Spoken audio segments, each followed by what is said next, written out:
آپ ایک ویڈیو سنیں، انشاءاللہ پھر اس پہ بات کرتے ہیں۔ ਤੁਸੀਂ ਉਹਦੇ ਵਿੱਚ ਹੀ ਪੈ ਰਹੇ ਕਿ ਫਲਾਣਾ ਟਾਇਲਟ 'ਚ ਮਰ ਗਿਆ, ਫਲਾਣਾ ਉਧਰ ਮਰ ਗਿਆ। ਤੁਹਾਡੇ ਜਿੱਥੇ ਮਰੇ ਨਾ ਸਾਨੂੰ ਪਤਾ ਹੈ। ਹਾਂ ਛੱਡ ਦਿਓ, कोई इल्मी गल करो। हजरत अबू बैदा इब्न जर्राह ताउन के मर्ज में शहीद हुए हैं। शक्ल नहीं देखी जाती जिसे ताउन हुआ, इतने मोटे मोटे फोड़े निकलते हैं। मिर्जा इंजीनियर ने जिस वाक़े की तरफ इशारा किया है वो वाक़या है मिर्ज़ा ग़ुलाम अहमद क़ादियानी का, और वो सबको पता है कि वो एक ऐसे मर्ज़ में मुब्तला होकर मरा था कि जिसमें उसको फिर पखाना गाह में यानी टॉयलेट के अंदर ही उसकी रूह कब्ज़ हो गई, वहीं मर गया था। अब मिर्ज़ा इंजीनियर को पता नहीं क़ादियानी से, मिर्ज़ाई से क्यों इतनी हमदर्दी है कि उसके इस गुस्सा और जलाल में कि बाकी मुसलमान कहते हैं कि क़ादियानी गंद में मरा था, तो अब पता नहीं क्यों इतना गुस्सा और जलाल मिर्ज़ा इंजीनियर को है, और वो क्यों इस गुस्से के अंदर आकर और कहता है तुम्हारे बाबे मुझे पता कहाँ मरे हैं। और फिर एक सहाबी रसूल के बारे में ये भी कहे वो ताउन के मर्ज़ में फौत हुए, और फिर अपनी स्पेकुलेशन, अपनी क्या सराई करते हुए कहा पता है ताउन के अंदर मुंह कैसा हो जाता है, माज़अल्लाह। यानी तुम ऐसे खबीस तबा इंसान हो, तुम्हारी तबीयत में इतना खबासत भरा है कि एक झूठे दावा नबूवत करने वाले की मौत को तुम सहाबी के साथ मिला रहे हो, औलिया के साथ मिला रहे हो। शर्म करो कुछ। एक तरफ दावा है नबूवत का और एक तरफ दावा विलायत का।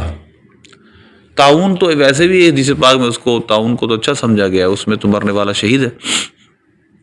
बात यह है कि नबी के बारे में उसूल क्या है, मिर्ज़ा इंजीनियर उसूल क्या है नबी के बारे में। शमाइल तिरमिज़ी की आखिर की रिवायात, बाकी और हदीस की किताब ऐसे आसानी क्लियर कर रहा हूँ, अगर कोई पढ़ना चाहे तो हज़रत अबू बकर सिद्दीक़ रज़ी अल्लाह तआला अन्हु ने जो सजेस्ट किया था कि और हदीस के तौर पे बयान किया था कि नबी जहाँ फौत हो वो अल्लाह को जगह प्यारी होती है, उसी जगह उसको दफन किया जाए।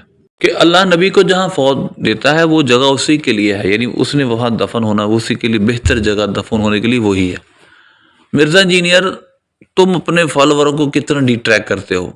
कहाँ ये बात कि मिर्ज़ा ग़ुलाम अहमद क़ादियानी नबूवत का दावा करता है तो नबी जहाँ मरा वहीं दफन किया जाए, ये उसूल है।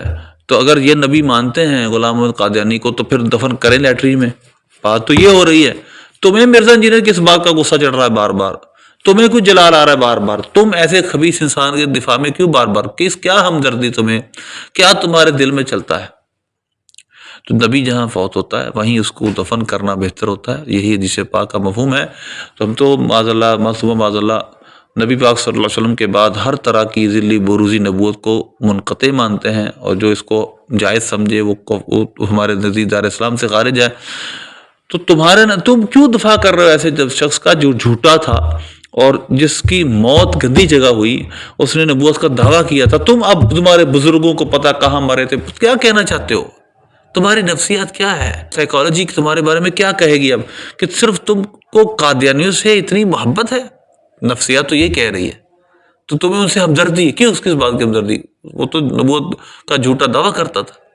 तो कहाँ एक वली के बारे में जो खासियत नहीं है, ना सहाबी के बारे में, ना नबी के वली के बारे में कि जहाँ वो फौत हो वहाँ उसको दफन करिए, नबी की खासियत है। तो लिहाजा उस मुसलमान फिर कहते अगर कादियानियों तुम मिर्ज़ा ग़ुलाम क़ादियानी को नबी मानते हो तो दफन करो, फिर उसको लैटरीन में बाहर क्यों लेके आए। ये असल बात थी मिर्ज़ा ग़ुलाम क़ादियानी की हिमायत में, मिर्ज़ाइयों की हिमायत में ये मिर्ज़ा कहाँ तक चला गया। मिर्ज़ा जूनियर, अल्लाह में इसके फितने से महफूज रखे।